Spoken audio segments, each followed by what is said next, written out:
자, 64회 조사형 기출 문제 2번 법인세 신고 문항 8번 풀이하겠습니다. 문항 8번. 자, 여러분 교재 페이지는 29페이지입니다. 교재 페이지는 29페이지 펴시고요. 자, 문항 8번 한번 보겠습니다.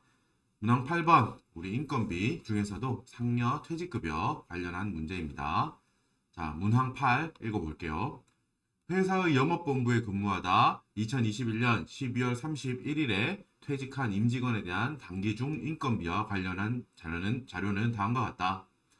자, 임원 B 21년도에 급여 1억, 상여금 5천만 원, 퇴직금으로 9천만 원을 받아갔습니다. 근속 연수는 5년 6개월 15일이고요. 자, 직원 C는 21년도에 급여 5천만 원, 상여금 2천만 원, 퇴직금으로 퇴직급여로 7천만 원을 받아갔습니다. 근속 연수는 10년 4개월 10일입니다. 자, 아래 있는 세부사항 1. 회사의 정관에 의한 임원 상여금 지급 기준에 따르면 연간 상여금은 연간 급여의 40%를 지급하게 되어 있다라고 하네요. 자, 2.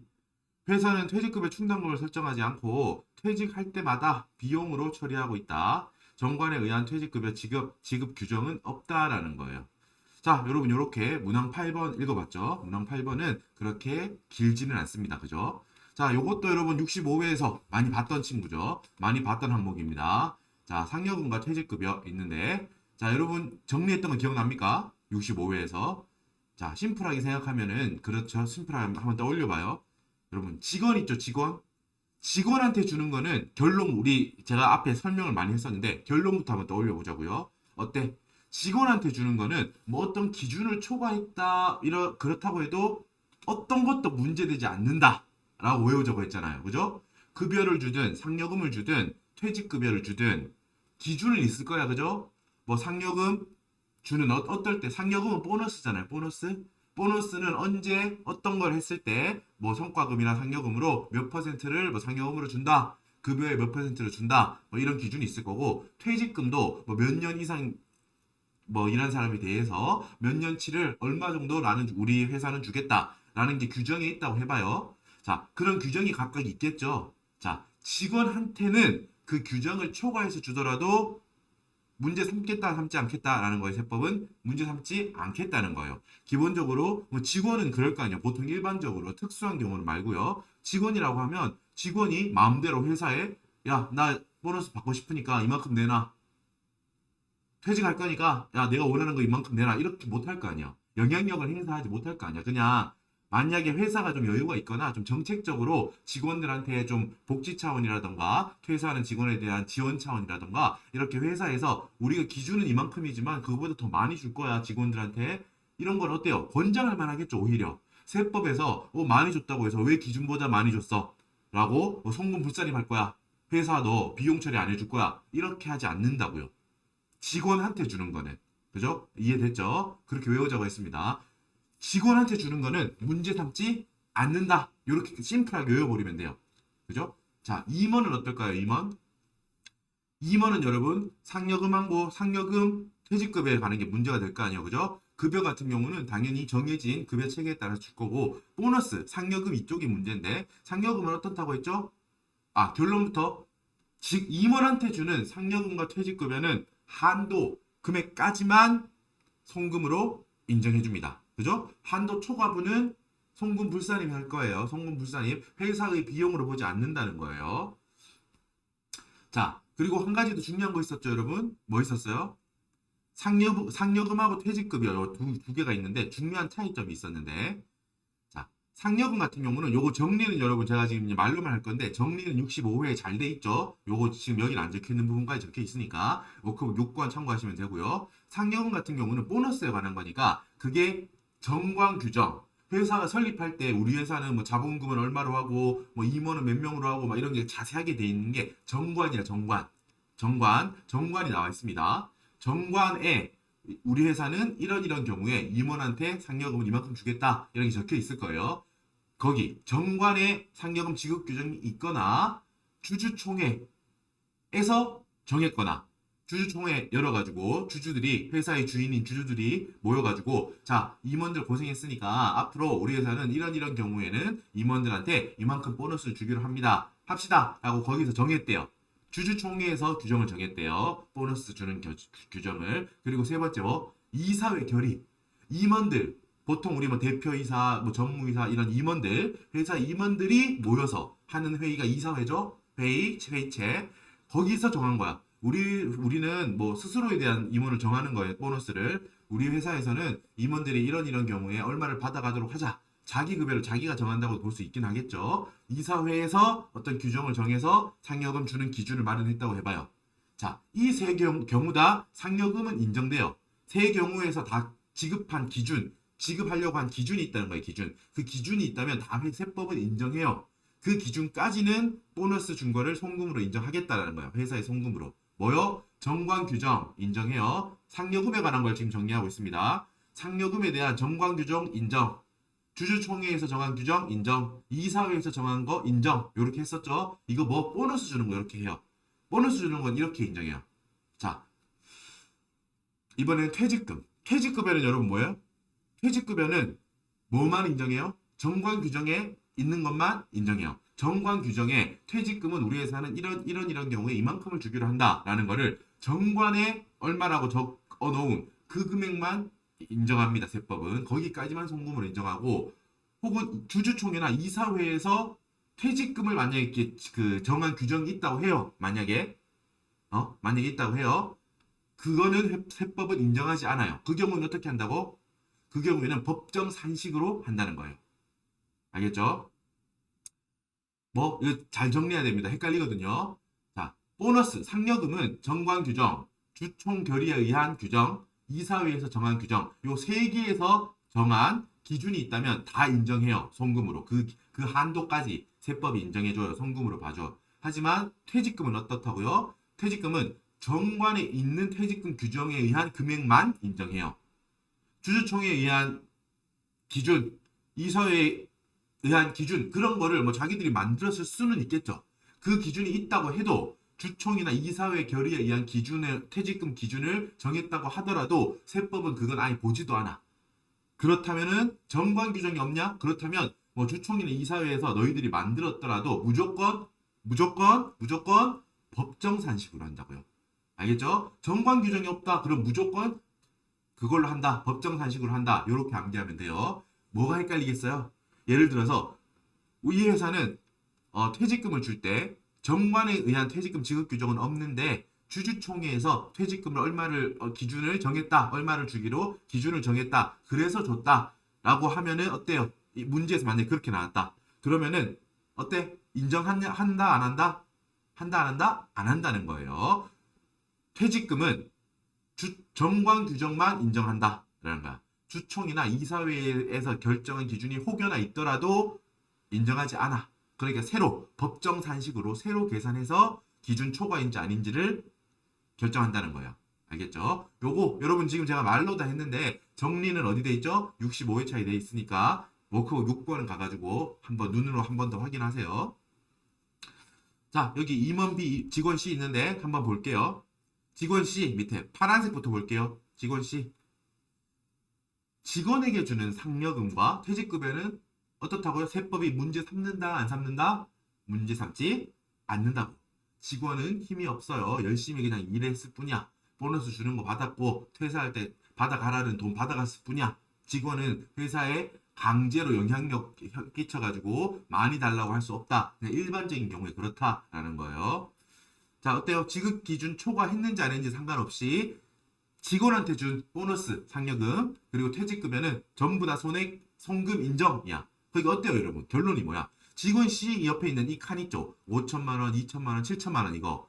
급여, 상여금, 퇴직급여. 문제 삼지 않으니까 그 말은 즉 세무조정할 필요가 없다는 거예요.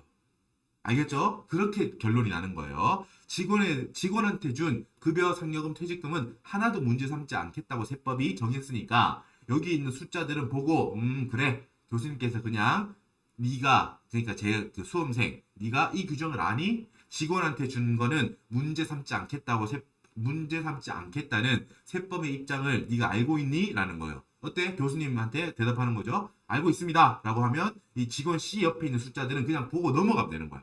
세무조정이 나올 수가 없어요. 여기는. 알겠죠? 나올 필요가 없는 거예요. 다 인정하니까. 그 정도로. 문제는 여기에요. 임원 B. 임원 B. 급여 1억, 상여금 5천만 원, 퇴직금 9천만 원을 받아갔는데 자, 상여금하고 퇴직급여를 봅니다. 항상. 상여금, 퇴직급여 위에 빨간색으로 적혀있죠. 임원에게 주는 상여금과 퇴직급여는 뭐라고요? 뭐라고요? 한도까지만 송금 인정합니다. 라는 거예요. 한도를 초과해서 지급한 그 부분에 대해서는 지급 기준을 초과해서 준 그 부분에 대해서는 송금 불산입 상려하는 거야. 송금 불산입 상려하는 거예요. 자, 1번 밑에 정관에 의한 임원 상여금 지급 기준에 따르면 연간 상여금은 연간 급여의 40%를 지급하게 되어 있다. 자, 연간 급여가 1억이죠. 이 임원만 보는 겁니다. 임원 1억이죠. 연간 급여 1억의 40%는 4천만 원이죠. 4천만 원. 그죠? 요 뒤에 풀이 보면서 합시다. 바로 요거는 간단한 거니까 바로 보면 되겠습니다. 임원 상여금 한도 관련. 자, 얼마 줬다고요? 5천만 원 줬죠. 여기 5천만 원 줬어요. 세법은 1억. 직전 연도 여기 직전 여기 연간 급여 1억 1억의 40%를 한도로 한다. 4천만 원이죠. 어때? 1천만 원만큼 더 줬죠? 그러니까 송금 불산입 임원 상여금 한도 초과 1천만 원 상여라는 거예요. 초과분에 대해서는 회사의 비용으로 인정하지 않겠다는 거죠. 자, 가산조정 항목이니까 이따가 요거 다 문항 8번 하고 나서 뒤에 가서 적고 오도록 할게요. 일단 체크만 해둡시다. 이제 퇴직금이 있는데요. 일단 여러분 요거 한번 정리하고 갈까요? 여러분 정관. 지금 우리는 상여금 지급 기준이죠. 상여금 지급 기준이 어디 있는 거를 썼다고요? 정관에 있대요. 회사 처음에 설립할 때 우리 정관 보죠. 그 정관에 적혀 있다는 거예요. 회사의 규칙이죠, 이게. 우린 이렇게 운영하겠다는 큰 틀이야. 자본금을 얼마로 하고 발행 주식수는 얼마로 하고 이럴 때는 뭐 본점은 어디에 있고 여러 가지 사항이 다 적혀 있는 거예요. 그때 상여금 지급 기준을 성립했대요. 정해놨대요, 기준을. 자, 그렇기 때문에 요걸 인정되죠? 상여금 지급 기준 인정되는 거 뭐뭐뭐 그랬어요? 임원 상여금 기준 인정되는 거 세법이 인정하는 기준 3개. 여기 나오는 첫 번째 정관에 있으면 여러분 제일 튼튼하다고 보면 돼. 정관에 있는 기준이 왔다 갔다 할 수도 왔다 갔다 하기도 힘들고 처음에 그렇게 우리 못 박아 놨다 못 박아 놓았다 이렇게 생각하면 돼요. 정관에 있는 기준이 가장 큰 기준이다. 흔들리지 않는 큰 기준이다. 이렇게 생각하면 돼요. 당연히 인정해 주는 거예요. 정관의 기준이 있으니까. 그리고 또 뭐 주주총회에서 상여금 지급 기준을 정했다고 해도 인정해요. 그리고 뭐 또 이사회에서 임원들이 자기들이 정했어도 인정해 준다고요. 보너스 기준을. 알겠죠? 상여금 기준을. 상여금은 이렇게 3개 다 인정합니다. 만약에 여기 1번에 정관이 아니라 뭐 이사회 결의, 뭐 주총 결의에 의한 이사회 결의 혹은 주총 결의에 의한 이사회 결의와 주총 결의, 이사회 결의 혹은 주총 결의에 의한 상여금 지급 기준이 있어도 인정한다라는 걸 잊으면 안 돼요. 자, 2번. 자, 회사는 퇴충을 설정하지 않고 퇴직할 때 비용으로 처리하고 있다. 요거는 여러분 우리 시험에서 요 문구는 자주 나오는데 우리 시험에서 여러분 퇴직급여 충당금 관련한 문제는 나오지 않거든요. 거의 나오지 않기 때문에 요거 자세한 거를 모르셔도 됩니다. 원래 회사가 뭐 퇴직급여 충당금을 설정해 두고 지급할 때 그게 충당금이 사라지면서 현금을 주고 요렇게 하는데 회사는 어때요? 그 퇴충 부채를 쌓아두지 않고 줄 때마다 주는 족족 그냥 차변의 비용으로 처리하고 있다. 그런 거거든요. 깊게 생각하지 않아도 된다라는 거예요. 요게 왜냐면 우리 시험에서 퇴직급여 충당금은 잘 안 나와요. 대손 충당금은 매번 나오죠. 그죠? 그게 약속처럼 뭔가 있어. 정해진 건 아닌데 왠지 그 기출에서 그렇게 많이 나오니까 크게 신경 쓰지 않아도 퇴충 같은 경우는 크게 신경 쓰지 않아도 될 겁니다. 뭐 퇴충, 퇴연충 이런 거는 신경 쓰지 않아도 될 거야. 단 대충, 대손 충당금은 해야 돼요. 대충 하면 안 돼요. 대충은 죄송합니다. 자, 농담할게 이런 거밖에 없어요. 세법에서는 대충을 대충 하면 안 돼. 이런 거밖에 없습니다. 농담할게. 알겠죠? 자, 2번 읽어보세요. 계속. 자, 다 웃으셨죠? 자, 됐습니다. 자, 여기. 대충이 아니고 퇴직금을 줄 때마다 비용으로 처리하고 있는데, 자, 어때요? 정관 규정이 있대요, 없대요? 정관에 의해서 퇴직급여는 어떤 경우에 이만큼 준다라는 규정이 없대요. 그죠? 그러니까 어때? 그럼 법정 산식이 있다는 거예요. 이거 외워야 된다고 했죠? 법정 산식까지 한도로 인정한다는 거예요. 자, 여러분, 페이크 뭐 들어올 수 있다고요? 자, 이걸 봐봐. 회사는 퇴충을 설정하지 않고 퇴직할 때 비용으로 처리하고 있다. 그럼 지금 9천만 원 줬죠? 그리고 여기 정관에 의한 퇴직급여 지급 규정은 없으나 주주총회 결의에 의한 퇴직급여 지급 규정은 뭐 8천만 원이다. 이렇게 있다고 해봐. 그럼 여러분 어때요? 너무 신나죠? 너무 쉽다 이 문제. 그래? 그럼 9천만 원 줬는데 예를 들어 가지고 if 뭐 주총에서 정한 규정 한도가 8천만 원이다. 요렇게 있다고 해봐. 다시 한번 뭐라고요? 정관에 의한 퇴직급여 지급 규정은 없으나 주총에 의한 규정의 퇴직급여 지급 규정의 한도는 8천만 원이다 라고 하면 신난다. 홍보물산입 퇴직급여 충당금 퇴직급여 한도 초과 임원 퇴직급여 한도 초과 1천만 원. 지금 한도 8천만 원이네. 그러니까 퇴직급여 9천만 원 줬으니까 1천만 원 한도 초과 상여 이렇게 하면 어떻게 돼요? 신나게 틀리는 거예요. 교수님의 함정에 빠져버린 거야. 알겠죠? 혹시 그렇게 나오더라도 뭐 외우고 있어야 이걸 풀겠죠. 어때? 많이 주는 페이크입니다. 이거 많이 나오는 속임수 문장이니까 속지 말라고요. 자, 퇴직급여는 무조건 정관에 있어야만 정관 규정만 인정한다. 이렇게 외우고 있어야 돼. 정관 규정은 없으나 주주총회에서 정관 규정이 없으니까 주주총회에서 대신해서 퇴직급여 지급 규정을 정해가지고 얼마로 한도로 했다. 그래서 뭐 그거를 주거나 그거 이상을 줬다. 이렇게 나오면 어때? 위에 교수님 속임수 변화구를 던지셨군요. 퇴직급여 주는 거는 정관 기준만 인정한다는 걸 저는 알고 있습니다. 라고 속임수에 넘어가지 않을 수 있어야 돼. 법정 산식을 한도로 하는 거죠. 이렇게 할 수 있어야 돼. 교수님한테. 속으로. 알겠죠? 자, 이건 페이크라는 거. 페이크. 속지 말자. 자, 법정 산식을 또 모르면 안 되겠지? 법정 산식으로 한다는 것만 알고 법정 산식은 기억이 안 난다. 이러면 어때요? 그것도 틀리는 거예요. 알았죠? 법정 산식은 어떻게 돼요, 여러분? 자, 퇴직하는 시점으로 직전 1년 총급여예요. 퇴직하는 시점, 그때부터 직전 1년간의 총급여. 거기에다가 10%를 곱해요. 10%는 정해져 있는 겁니다. 10%를 곱해. 그리고 거기다가 근속 연수를 곱해주면 돼요. 예를 들어서 퇴직 직전 1년간의 총급여가 1억이다. 그리고 난 근속 연수가 20년이다. 이래봐요. 퇴직 직전 1년간의 급여 1억 곱하기 10% 하면 1천만 원이죠? 1천만 원. 근속 연수 20년이야. 딱 만약에 20년. 그러면은 2억인 거야. 1천만 원 곱하기 20. 2억이죠. 2억 한도가. 이런 식으로 계산하는 거예요. 자, 밑에 제가 보라색으로 별표 친 거 주의하세요라고 적어놓은 거 뭐예요, 여러분? 자, 퇴직 직전 1년간의 총급여를 계산할 때 여기 한도 초과분은 제외하는 거예요. 한도 초과분은. 예를 들어서 총급여에 여긴 여러분 급여 더하기 상여금인 거예요. 이게 총급여예요. 여러분 기억나요?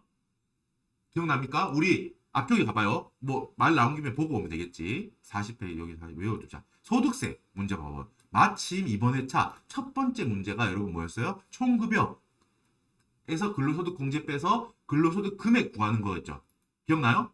이게 나오죠. 답에. 여기 몇 페이지죠, 여러분? 앞쪽에 2페이지 와보세요. 2페이지. 우리 어때요? 일단 총급여액. 이때는 이 돈을 받는 직원의 입장이었죠. 박성실이라는 사람. 총급여액을 일단 계산했죠. 뭐 비과세, 과세 제외되는 거 빼고 총급여액을 다 더해. 거기서 근로소득 공제를 뺀 게 뭐였어요? 근로소득 금액이었죠. 그죠? 2페이지에 와봐요. 여기서 총급여액을 어떻게 계산했어요, 여러분? 박성실이라는 사람의 총급여액은 여기 본봉 및 상여금은 기본으로 우리가 갖고 왔죠. 6,800만 원. 본봉이 월급이잖아. 월급에다가 상여금 받은 거까지 다 더하고 그 밑에 뭐 식대, 뭐 인정상여 여러 가지 다 더했죠. 그게 바로 총급여죠.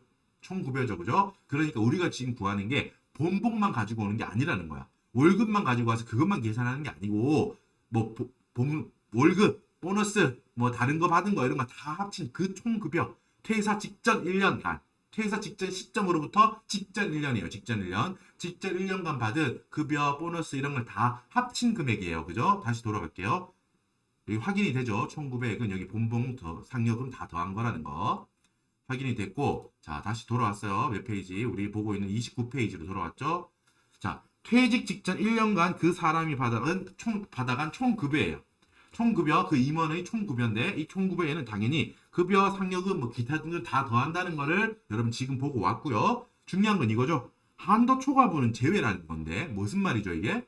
지금 우리가 상여금 있죠, 상여금. 이 상여금이 문제야. 이 상여금에 대한 우리가 한도 초과 여부를 확인했죠. 어디서? 이 윗단계에서. 퇴직금 한도 초과에 대한 지금 한도를 체크하고 있는 지금 이 단계 말고 이 앞단계에서 확인 이미 했잖아. 상여금 기준이 있고 그 기준 초과한 게 있어가지고 지금 이미 우리는 회사는 5천만 원을 줬는데 이 중에 4천만 원까지만 인정하고 1천만 원은 송금불산이 됐잖아요. 그죠? 그지? 그러니까 그거를 기억하고 있고 지금 법정산식에서 퇴직급여의 한도를 계산할 때는 퇴직 직전 1년간 총급여를 계산할 때는 뭐는 제외한다고요? 앞 단계에서 한도 초과된 상여금이 있으면 그 부분은 제외한다는 거야. 지금 이 문제라고 하면 이 임원 B가 1년간 받아간 보너스는 5천만 원이에요. 그렇지만 뭐다? 여기에 5천만 원을 쓰는 게 아니고 한도 초과분 이미 앞에 송금불산이 됐잖아. 그거는 제외라고 제외. 한도에 들어오는 게 아니에요. 그걸 한도 초과분을 만약에 그 법정산식 퇴직급여 한도에 또 넣어준다고 하면 그만큼은 뭐예요? 그만큼은 세법에서 만약에 또 본의 아니게 더 커지겠지 한도가 퇴직금 한도가 그렇기 때문에 그렇게는 하지 않겠다라는 거예요. 네가 과도하게 기준 초과해서 상여금을 줬니? 그렇다면 그 금액 자체 초과분에 대해서도 송금불산입하고 차후에 퇴직금에 대한 한도를 계산할 때도 그 초과분에 대해서는 제외하고 한도를 잡아줄게라는 거예요. 이게 세법 입장입니다. 그러니까 여기 5천만 원이 아니고 한도 초과분은 제외한 4천만 원만 넣는다는 거예요. 요 한도 계산할 때. 그죠? 10 곱하기 이제 그 총급여 곱하기 10% 따라왔죠? 거기다 곱하기 뭐 여러분? 근속연수 하는데 중요한 거 뭐? 1월 미만은 절사합니다. 지금 여기 나올 건데요. 지금 임원은 5년 6개월 15일 근무했죠? 15일은 그냥 없다고 생각하라고. 월 미만이잖아. 월 미만. 월 미만이니까 월 이하라고 하면 한 달도 딱 들어갈 텐데 그게 아니라 월 미만이니까 하루 뭐 근무일수가 1일이든 5일이든 8일이든 15일이든 23일이든 26일이든 다 뭐예요? 월 미만이죠. 맞죠? 내가 만약에 5년 6개월 29일을 일했다 라고 해도 그 마지막 29일은 어때? 1개월 미만이잖아요. 미만. 맞죠? 그러니까 29일은 다 빼라고 지금. 29일은 다 그냥 안 한 걸로 본다 이 말이에요. 그냥. 알겠죠? 근무 안 한 걸로 본다 이 말입니다. 1월 미만은 1개월 미만은 절사한다 라는 거예요. 5년 6개월 15일에서 15일은 일 안 한 걸로 그냥 본다라는 거예요. 요거 바로 풀이 볼게요. 자, 임원 퇴직급여 관련 얼마 줬어요? 회사는 9천만 원 줬죠. 9천만 원. 자, 한도는 법정산식이네요. 법정산식. 급여 1억. 그리고 상여금 5천만 원 줬는데 뭐는 제외하라고? 상여금 한도 초과분 1억 1천만 원은 제외한다고. 다시 한번 뭐라고요? 상여금으로 5천만 원을 줬는데요. 회사가 임원한테 그 중에서 5천만 원 중에서 상여금 한도 초과분 이거 있죠. 위에서 한도 초과한 거. 이거는 뭐 제외하라고요. 제외하라고. 한도를 계산할 때 제외하라고. 그죠? 그게 세법 입장에서 제재가 되잖아. 한도가 작아지니까. 알겠죠? 그렇게 하려는 거예요. 1천만 원은 제외. 곱하기 10%. 10%는 무조건 정해져 있는 숫자라고 했죠? 외워야 돼요. 10%. 그리고 뭐? 곱하기 5, 지금 5년 6개월이죠? 5년 6개월. 그러니까 어떻게 계산한다? 5와 12분의 6. 5와 12분의 6. 1월 미만. 5와 지금 5년 6개월 15일이었나요? 15일은 안 하는 걸로 본다고 했죠? 일 안 한 걸로 본다고요. 절사. 그래서 5년 6개월을 계산하는데 여러분 이거 그럴 뿐 없죠? 5년 6개월이다. 신난다. 5년 6개월? 잠깐 죄송합니다. 한번 해볼게요. 이거 풀이한다. 뭐 앞에 뭐 1억 더하기 한도 초과분 제외하고 상여 곱하기 10% 곱하기 5년 6개월 이렇게 하면 되나? 5.6 여러분 이렇게 하면 되겠어요? 안 돼요. 알죠 여러분? 1년에 12개월이잖아요. 12개월. 그러니까 여러분 공부를 실제로 이제 계산 손으로 안 해보면 그냥 눈으로 보고 가서 하면 이런 실수를 하거든요. 아니란 거 알죠? 이렇게 5.6 아닌 거 알죠? 5와 12분의 6이니까 어때요? 요거를 뭐 가분수였나요? 이름이 뭐 초등학교 때 배웠던 거 뭐 12분의 이렇게 66 이렇게 되겠죠? 그죠? 이렇게 하면 되겠죠? 5년 1년이 12개월이니까 요걸로 그 변환시키면은 이렇게 5와 12분의 6은 어때? 12분의 66으로 바꿀 수 있겠죠? 이렇게 계산하면 됩니다. 5.5겠죠? 5.5. 자, 다 같은 내용입니다. 할 줄 알죠? 자, 됐어요. 이거 계산하면은 한도는 7,700만 원이네. 그죠? 한도 7,700만 원. 한도 7,700만 원인데 회사는 9천만 원 줬으니까 1,300만 원만큼은 어때요? 성분불산입, 임원퇴직금 한도 초과 1,300만 원. 뭐? 상여. 상여. 지금 우리는 여러분 세무조정이 몇 개가 나왔죠? 세무조정이 이렇게 요거 임원상여금 송금불산입 한도초과 1,000만 원 상여. 그리고 밑에 송금불산입 임원퇴직금 한도초과 1,300만 원 상여. 이렇게 두 개가 나왔어요. 둘 다 가산조정이죠. 자, 뒤로 가서 요거 소득금액조정 합계표에 적고 올게요. 페이지 오세요, 여러분. 뒤에 여러분 35페이지입니다. 교재의 35페이지로 왔나요? 자, 방금 한 거 여기 두 개. 임원상여금 한도초과 1,000만 원 상여. 임원퇴직금 한도초과 송금불산입 1,300만 원 상여. 지금 왼쪽이 뭐다? 항상 가산조정이니까 가산조정, 송금불산입 혹은 입금산입 같은 거라고 했죠. 가산조정은 다 왼쪽에 적힌다라는 거예요. 여기 페이지 적혀 있는 거 보면서 왔다 갔다 하면서 잊지 말거나 공부하실 때 잊지 마시고요. 됐습니다. 이렇게 해서 앞으로 갈게요. 자, 문항 8번 다 풀었습니다. 문항 8번. 이어서 문항 9번까지 한 호흡으로 갈게요. 자,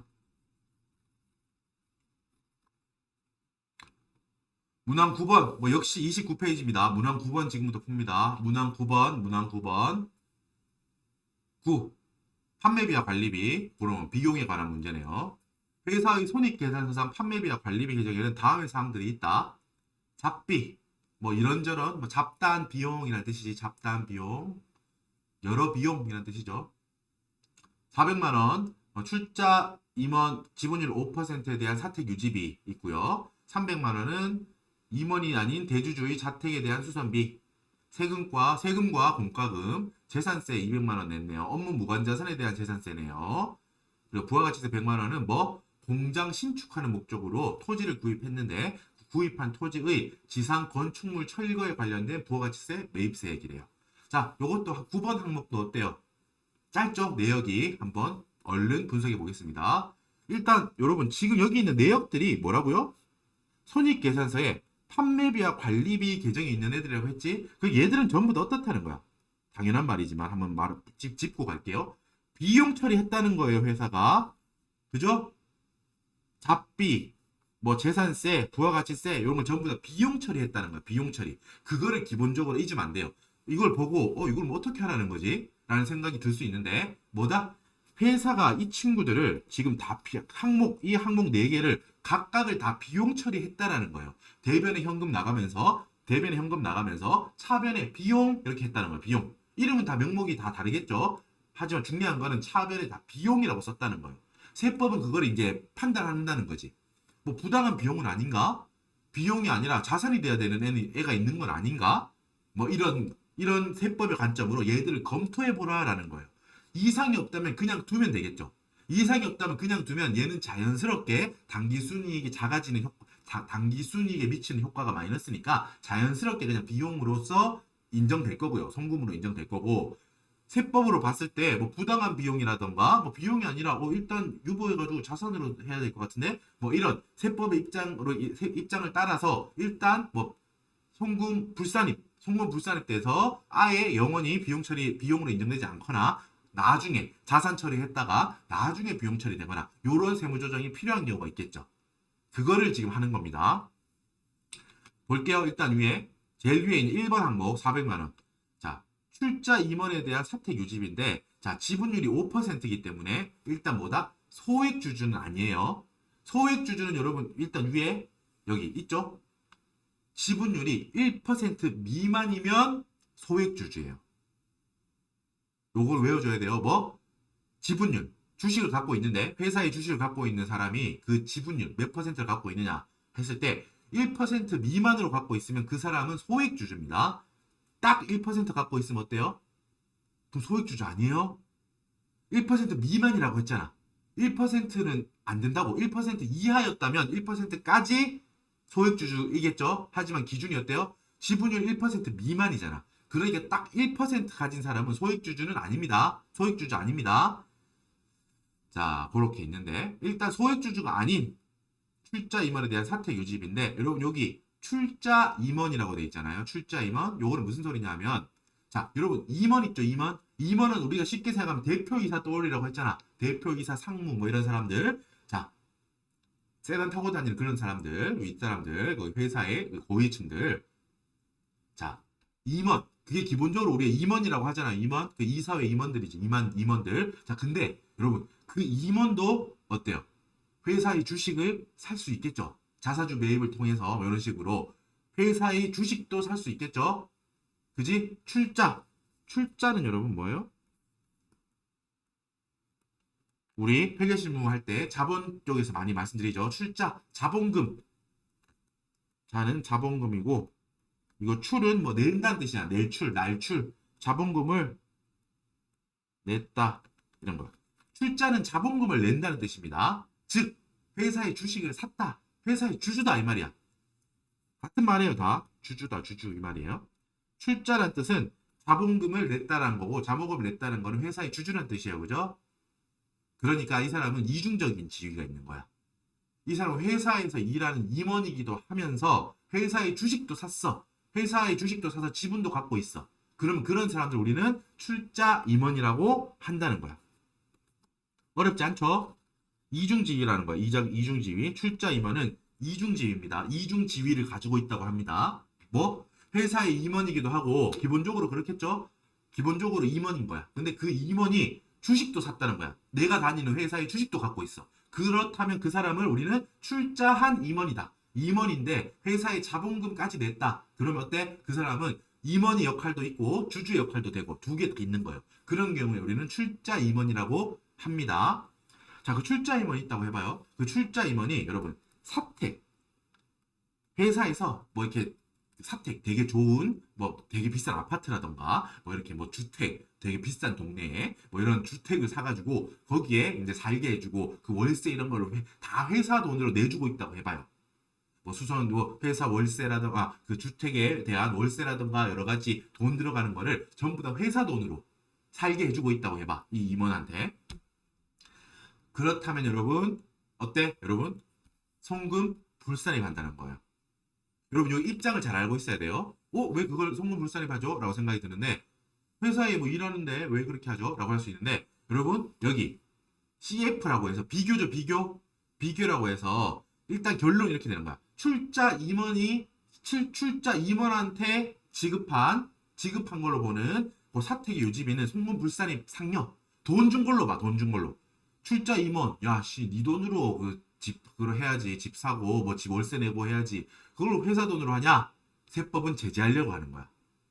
출자 임원의 사택 유지비를 회사가 내줬다면 세법은 회사한테 야 그거 나 너 송금으로 인정 안 해줄 거야. 송금 불산입 상여해 주는입니다. 보너스로 돈으로 준 거하고 마찬가지인 거예요. 월세를 이 출자 임원한테 월세로 줘서 현금으로 준 거야. 월세만큼 현금으로 준 거예요.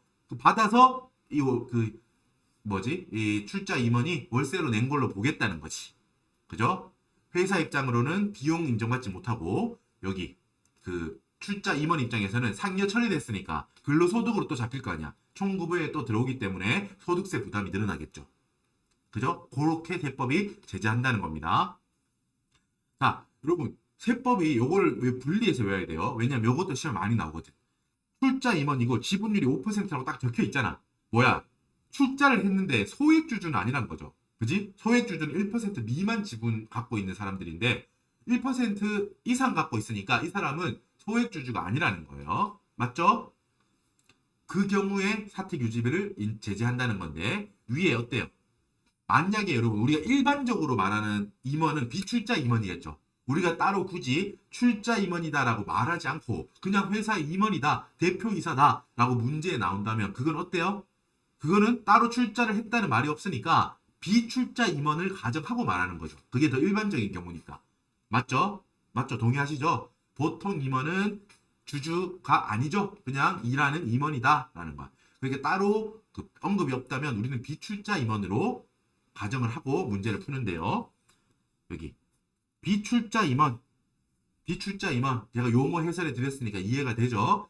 주식을 갖고 있진 않은 거야. 그냥 회사의 대표이사이기만 하다고 해봐. 그런 경우이거나 아니면 어때요? 출자를 했더라도 임원이야. 내가 임원이고 출자도 했어가 아니고 했는데 그렇더라도 그 주식을 갖고 있는 비율이 1% 미만인 소액주주인 경우라고 해봐.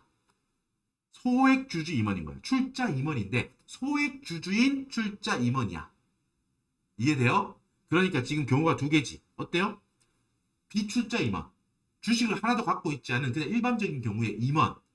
그리고 뭐 주식을 갖고 있더라도 1% 미만의 소액 주식만 갖고 있는 소액 주주인 출자 임원. 이 두 경우는 어때요? 사택 유지비가 있다면 그 나간 비용을 송금으로 인정해 줍니다. 요거 지금 경우를 제가 말씀드리는 걸 외워야 돼. 암기하고 있어야 돼. 다음 시험이나 회차 때는 나올 수 있거든. 비출자 임원에 대한 사택 유지비는 송금으로 인정해 줘. 그리고 출자 임원이더라도 지분율이 1% 미만이야. 0.7% 막 이렇게 갖고 있어. 1% 미만 갖고 있는 출자 임원에 대해 소액 주주인 출자 임원에 대한 사택 유지비를 회사가 냈다. 그래서 비용 처리했다. 그 돈을 어때? 송금으로 인정해요? 안 해요? 한다고.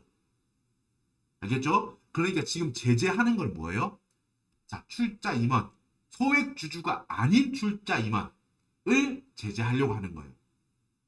요건 외워야 돼요. 외웠죠? 소액 주주가 아닌 출자 임원에 대한 사택 유지비는 송금 불산입 상여. 외웠죠? 취지를 잠깐 설명드리면 뭐예요, 여러분? 기본적으로 여러분 사택은 우리 사택이 여러분 그 회사에서 이제 제공하는 거잖아요. 회사에서 제공해주는 집을 말하잖아, 사택을. 그죠? 그런데 일을 하기 위해서 보통 그런 경우가 많죠. 뭐 그 지방에 있거나 이래가지고 뭐 다른 데서 사람들이 와서 일해야 될 거 아니에요. 그러니까 사택을 제공해주고 멀리서 와서 고생한다. 뭐 그런 다양한 케이스가 있을 거예요, 그죠? 사택은. 근데 일반적으로는 그런 경우일 거 아니야. 보통 회사에서 뭐 특이한 경우에 지방이 뭔가를 지어가지고 거기 출장식이 아니고 장기 출장 가서 거기 있으니까 사택을 지원해주겠다. 여기서 살면서 한 뭐 1년, 2년 일하고 다시 돌아주세요. 이런 식으로 발령 내기도 하고 이럴 거 아니야. 제가 드리는 말씀 뭐예요? 사택이라고 하는 거는 기본적으로 그렇게 막 흥청망청 이렇게 하려는 게 아니라고. 회사에 그냥 일을 하기 위해서 그렇게 복지 차원에서 하는 거예요. 복지 차원에서. 직원들에 대한 복지 차원에서 보통 하는 경우가 많겠죠. 일반적인 상식선에서. 그죠? 그러니까 직원에 대한 사택 유지비. 직원이 사택에 산다고 그 월세 보조해 주거나 뭐 이런 거. 그리고 임원이더라도 임원도 여러분 임원을 너무 나쁘게 생각하면 안 돼요. 이게 세법의 입장이라는 게 임원 이놈들 전부 다 제재할 거야. 뭐 이렇지만은 않아요. 상대적으로 영향력을 행사할 수 있으면은 그거에 대한 세법은 견제를 하려는 거야. 알겠죠? 그러니까 일반적인 경우 있죠. 비출자 임원. 지금 요걸 이제 말합니다. 그냥 일반적인 직원 혹은 회사에 주식이 하나도 없는 그냥 비출자 임원. 그리고 뭐 주식을 갖고 있더라도 1% 미만 소액주주. 내가 우리 회사 주식 뭐 한 10주 갖고 있어. 예를 들어 내가 만약에 대기업 다니는데 우리 회사 주식 자사주 뭐 싸게 준다 그래가지고 한 10주, 100주 이렇게 갖고 있어. 나중에 오르면 치킨 사 먹어야지. 막 이런 사람들이 있다고 해봐. 그게 뭐 직원도 그럴 수 있고, 그죠? 직원들도 자사주 매입하잖아. 근데 직원은 아예 전부 다, 직원은 여러분 주식을 갖고 있든 갖고 있지 않든 무조건 제재하지 않아, 사택 유지비. 임원을 지금 말하는 거야. 임원 뭐? 지분율 1% 미만으로 갖고 있는 소액주주인 임원은 어때? 사택 유지비 제재하지 않는다고. 사택이라는 게 흥청망청 쓰려고 하는 게 아니라 회사에서 일하는 거에 대한 우리가 복지 차원에서 지원 차원에서 제공해 주는 거기 때문에 세법에서도 그래 그렇게 하렴 송금으로 인정한다 이 말입니다. 근데 뭐 우리가 지금 잡으려고 하는 건 뭐예요? 자, 내가 대표이사야. 그리고 주식도 많이 갖고 있어. 소액주주가 아니야. 1% 이상 갖고 있는 거야. 영향력이 어마어마하다고. 그렇다면 여러분 알겠죠? 요거 스토리를 받아들여야 돼. 감성세법 알죠? 감성세법. 요놈들 일이 있는 거야. 내가 대표이사이기도 하면서 회사의 주식도 많이 갖고 있어. 1% 이상. 소액주주가 아니야. 그러니까 무시 못한다고 회사도. 그러니까 그런 사람이 야 저기 사택 하나 지어봐 라는 거예요. 저기 뭐 경기도에 땅 좋은 데 있던데 뭐 의리의리하게 하나 지어. 그래도 거기서 나는 아침에 출근은 11시까지 할 거고 거기에 뭐 청소도 니들이 다 해. 그리고 뭐 주말에 골프 칠 수 있게 옆에 골프막 다 만들어 봐. 이렇게 했다고 해봐요. 예를 들어서.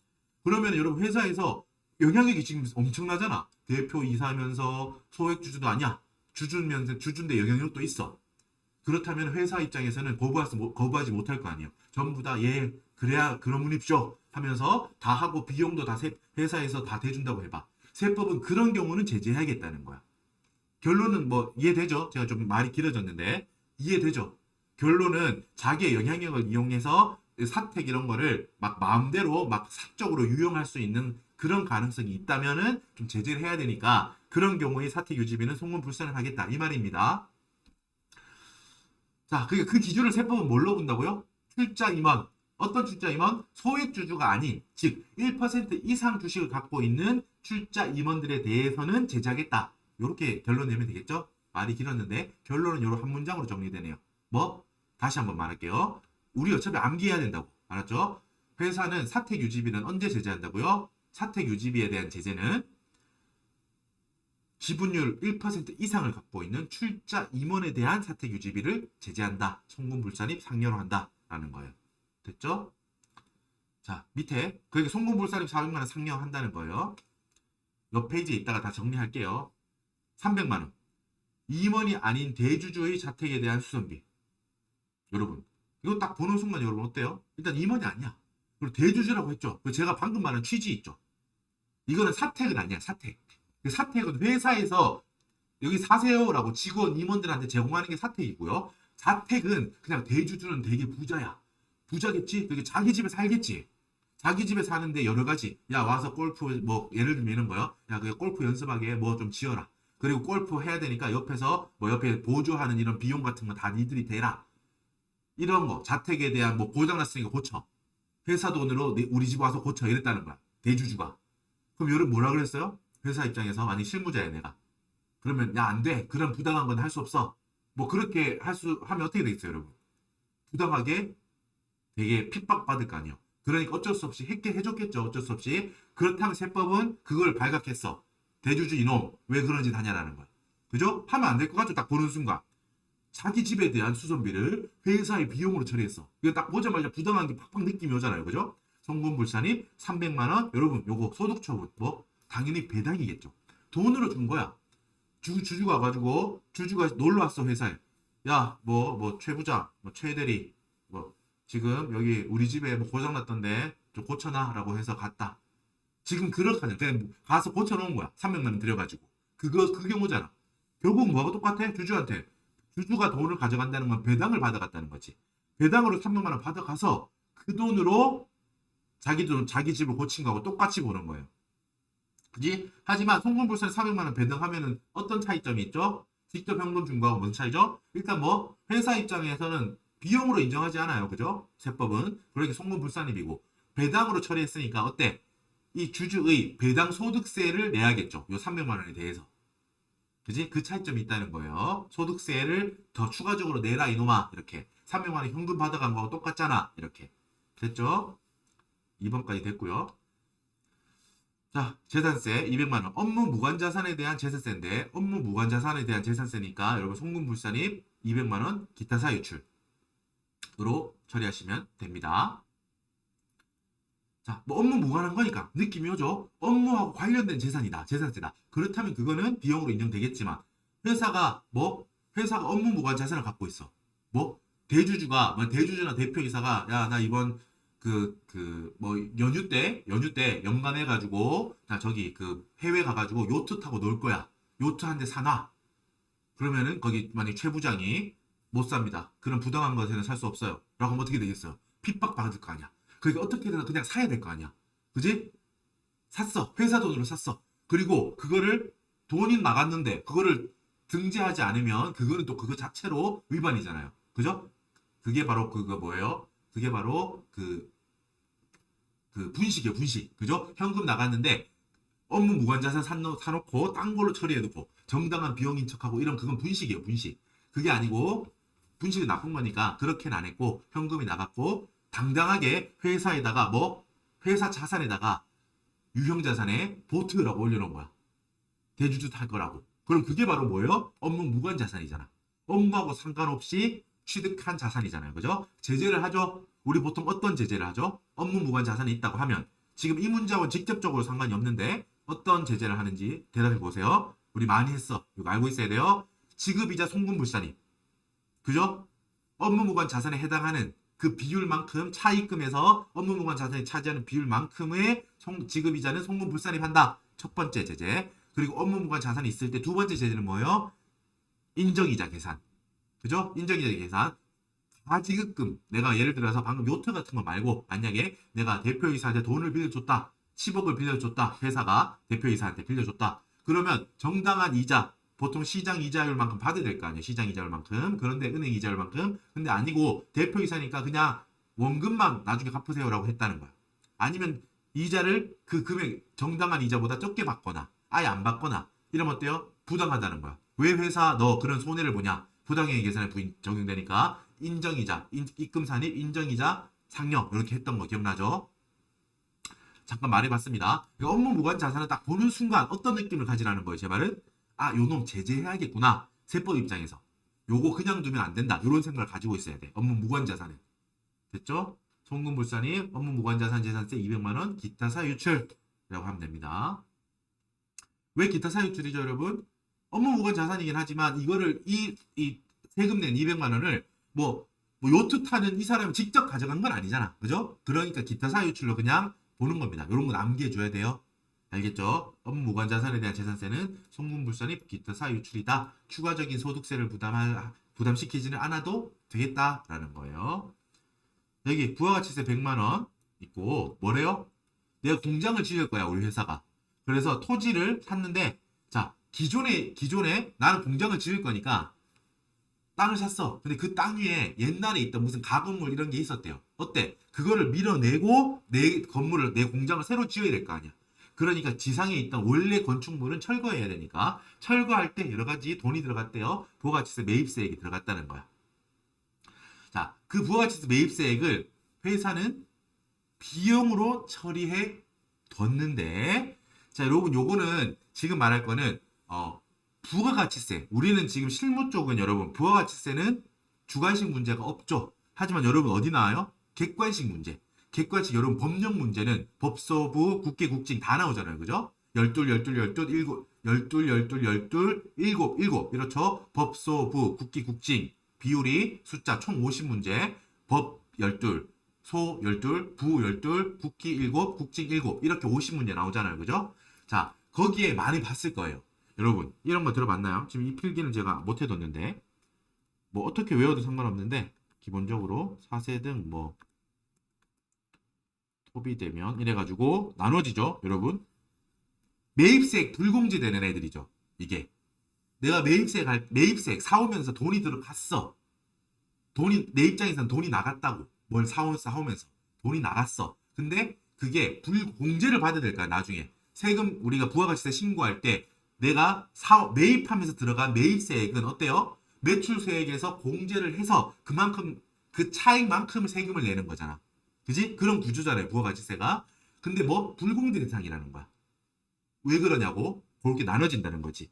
매입세액을 내가 부담한 매입세액이야. 현금이 나갔다니까. 근데 안 빼준다는 거야. 공제해주지 않겠다는 거지. 매출세액 쪽에서. 왜? 왜요? 왜요? 이렇게 막 항의한다고 해봐. 회사가. 설명해준다고 해봐. 여러분이. 자, 항목이 뭐 여러 개 있는데 요 7개 봅시다. 자세하게까지는 설명 안 할 거예요. 일단은 기본적인 로직만 말씀드릴게요. 불공제야. 매입세액 내가 부담했는데 불공제 해준다는 거야. 세금에서 안 빼준다고. 부가가치세에서. 자, 그 친구들이 여기 일단 사세등 토비되면 이렇게 있는데 뭐 여러분 이거 뭐예요? 뭐 저도 뭐 정확한 명칭까지 지금 제가 이제 그 적은 거라서 정확한 명칭은 조금 다를 수 있는데 요 사업 무관. 사는 사업 무관입니다. 내가 하는 사업하고 무관한 매입세액이야. 그리고 세는 세금 계산서 받지 않은 거, 세금 계산서 관련한 뭐 수취하지 않았거나 그런 게 증빙이 모자라다는 거예요. 그 등은 여러분 뭐 등록 전 매입세액. 우리 사업자 등록해야 되잖아. 사업자 등록하고 나서 그 부분에 대해서 매입세액을 인정받는 건데 등록 전 매입세액. 세금 계산서 수취하지 않았거나. 지금 4세 등 파랑이 있죠. 여러분 4세 등 이 파랑이는 제가 방금 적어놓은 거 보면 어떤 공통점이 있죠? 회사가 뭔가 잘못한 거야. 귀책 사유. 이 파랑이들은 회사한테 귀책 사유가 있는 거야. 매입세액 불공제를 하는데 그 불공제에 대한 사유가 회사한테 있다고. 회사 이놈들 매입세액 돈은 네가 냈지만 세법은 이렇게 말하는 거야. 야, 사업하고 무관한 거 사왔냐? 그리고 세금계산서 관련해가지고 그 수취하지 않았거나 뭐 그런 세금계산서 관련한 거 뭐 합계표 제출하지 않았거나 뭐 이런 거죠. 의무를 다하지 않은 거야 지금 세는. 그 등은 뭐? 등록전 매입세. 우리 특례는 일단 빼고 말할게요. 뭐 사업 등록일을 특례로 봐주는 거 있는데 추가 공제해주는 거 있는데 매입세 공제해주는 거 있는데 그건 지금 생각하지 않고 등록 전 사업자 등록하기 전에 왜 매입세액을 일으켰냐. 이렇게 뭐 이건 전부 다 공통점이 뭐라고? 이 사세 등은 회사의 귀책 사유가 있는 거예요. 회사의 귀책 사유로서 매입세액 불공제된다고요. 됐죠? 근데 밑에는 여러분 뭐냐면 여기 토는 아이고 토는 토지 관련 매입세액이요. B는 여러분 비영업용 승용차라는 표현인데 요거 이름이 조금 바뀌었는데 그 승용차 뭐 그 개별 소비세 대상 뭐 그런 거 있죠. 여러분 부가가치세 공부할 때 그거 관련한 거. 그리고 대는 접대비, 면은 면세 관련 매입세액이에요. 비영업용 소형 승용차. 이게 약간 옛날 표현이고 지금은 무슨 개별 서비스 대상 뭐 그런 걸로 바뀌었을 겁니다. 하지만 그 자동차 그거 말하는 거야. 토비 되면은 토지, 비영업용 소형 승용차. 요즘 표현으로 개별 서비스면 그 자동차. 그리고 대는 접대비, 면은 면세. 요거 여러분 지금 4세등 토비 되면 이거는 여러분 객관식 공부할 때도 외워두면 지금 말하는 거 도움 될 겁니다. 제가 말하는 거. 위에 4세등 파란색들은 회사의 귀책사유. 회사가 뭘 잘못했어. 그래서 매입세액 불공제해 주는 거였어요. 그죠? 근데 밑에 있는 빨강이들은 뭐라고요? 토비 되면은 뭐라고요? 회사 귀책 사유는 아닙니다. 여러분 자세하게까지 지금 하면 부가가치세로 너무 깊게 들어가니까 더 말하지 않을게요. 토지 이런 건 일단은 회사가 잘못해서 지금 비용으로 인정 안 해줘. 이게 아니라고 지금 밑에 있는 얘기들은 토비 되면 전부 다. 알았죠? 그렇기 때문에 각각 사유가 있어. 그래서 회사의 귀책 사유가 있는 거는 아니에요. 여기 토비 되면은 회사 귀책 사유는 아니라는 거야. 지금 필기 보이죠?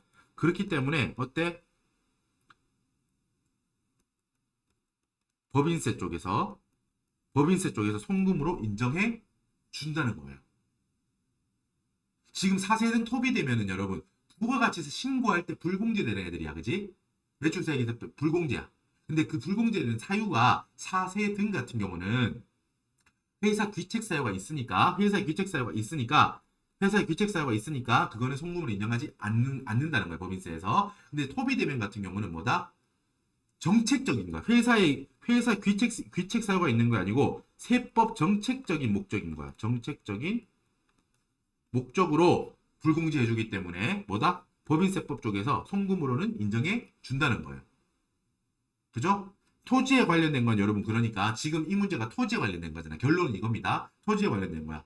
그러니까 지금 여기 토지에 가액에 더해줍니다. 송금불산이 유보를 해줘. 유보. 여러분 유보가 되면은 야 송금 인정해준다면서 왜 송금불산을 유보해줘요? 라고 할 수 있죠. 어떻게 한다는 거예요? 제가 말씀드렸죠. 유보 처리한다는 거는 자산으로 이게 얼굴이 토지라고 하면 세법으로 지금 이 100만 원에 대해서 송금불산에 유보하면 이 토지 위에 이렇게 혹이 붙어 있는 거죠. 플러스 유보가 붙어 있는 거잖아. 지금 만약에 장부에서는 그 토지가 1억이다. 근데 여기 지금 부가가치세 지금 100만 원이니까 근데 10분의 1000만 원이라고 할게요. 장부에는 여기 토지를 1000만 원이라고 했다. 근데 100만 원만큼 부가가치세 낸 거에 대해서 회사는 비용으로 처리했는데 세법은 야 지금 비용 처리하지 말고 송금불산의 유보 이렇게 100만 원만큼 붙여주는 거죠. 그러면 세법상 토지 금액은 1100만 원이 되겠죠? 그죠? 그렇게 만들어주겠다는 거야. 비용 처리는 언제 되나요, 여러분? 토지는 언젠가 팔려 나갈 거 아니에요. 언젠가. 그때 팔려 나갈 때, 토지가 팔려 나가서 없어질 때, 그때 이 유보도 사라지겠죠. 그러면서 송금산이 마이너스 유보가 되겠지. 그때 비용 처리 되겠죠. 이해되죠? 송금불산을 유보하면, 유보라고 하는 거는, 마이너스 유보는 일시적 차이야. 영원히 비용 인정 안 되는 게 아니라고. 나중에 반대 조정으로 마이너스 유보로 추인될 거니까 송금으로 나중에 인정될 거다 이 말입니다. 됐죠? 일단 간단히 정리를 했고요. 자, 방금 말한 거 옆에 한번 적어보세요. 자, 토지 조성 관련한 부가가치세 매입세액이야. 내가 돈 낸 거. 뭐 불공제 대상이라고 했지. 이 불공제라고 하는 거 뭐 부가가치세 신고할 때 불공제 대상이라고. 자, 하지만 법인의 귀책 사유로 불공제 되는 것은 아니므로 송금불산을 유보 처리하여 나중에 추후 토지가 처분될 때는 송금으로 인정해 주겠다 이런 거야. 요렇게 정리해야 돼요. 부가가치세에서는 이 토지 관련 매입세액이 불공제 대상입니다. 알죠, 여러분? 면세 관련이나 토지 관련이나 이런 것들, 그잖아. 토비 대면 이런 애들 아니라고. 불공제 대상입니다. 부가가치세에서는. 하지만 이게 얘가 뭔가 세법적인 의무를 다하지 않았거나 이래가지고 하는 게 아니야. 이래가지고 불공제한 게 아니야. 부가가치세에서. 그렇기 때문에 뭐 지금은 일단 유보, 송금물산의 유보에서 차후에 나중에 토지가 소멸될 때, 토지 처분될 때 송금 마이너스 유보로, 송금산인 마이너스 유보로 비용 처리해 주겠다라는 거예요. 됐죠? 결론은 지금 요거는 뭐다? 송금불산이 토지 관련 부가가치세 100만 원 플러스 유보 해주면 된다는 거예요. 자, 이해가 되죠? 옆에 방금 우리가 다 적었던 거 여러분. 방금 풀었던 거. 이거는 여러분 숫자가 바뀌고 계산하고 이런 거 아니잖아요. 바로 세무조정 4개가 다 나왔죠. 송금불산입에 관련한 세무조정 4개. 손불. 전부 다 가산조정이잖아요. 그죠? 요거 바로 뒤에 상여, 배당, 기타 사유출, 유보 설명 다 드렸습니다. 요것도 35페이지 가가지고요. 35페이지 가가지고 바로 적고 올게요. 소득금액 조정 합계표에. 자, 30페이지에 있던 9번 항목 여기 있지. 송금불산입 출자 임원 사택 유지비 400만원 상여. 송금불산입 대주주 사택 수선비 300만원 배당. 송금불산입 업무무관 자산 재산세 200만원 기타사 유출. 송금불산입 토지 관련 부가가치세 100만원 플러스 유보. 이렇게 4개 다 적었습니다. 네, 수고 많으셨고, 자, 지금 앞으로 돌아갈게요. 여러분, 우리는 지금 29페이지에 있는 문항 8번, 문항 9번 이렇게 풀었고요. 잠깐 쉬셨다가 여러분 뒤에 있는 문제 2번의 마지막 문항이네요. 31페이지의 문항 10번 접대비에서 뵙겠습니다. 여러분 수고 많으셨습니다. 파이팅!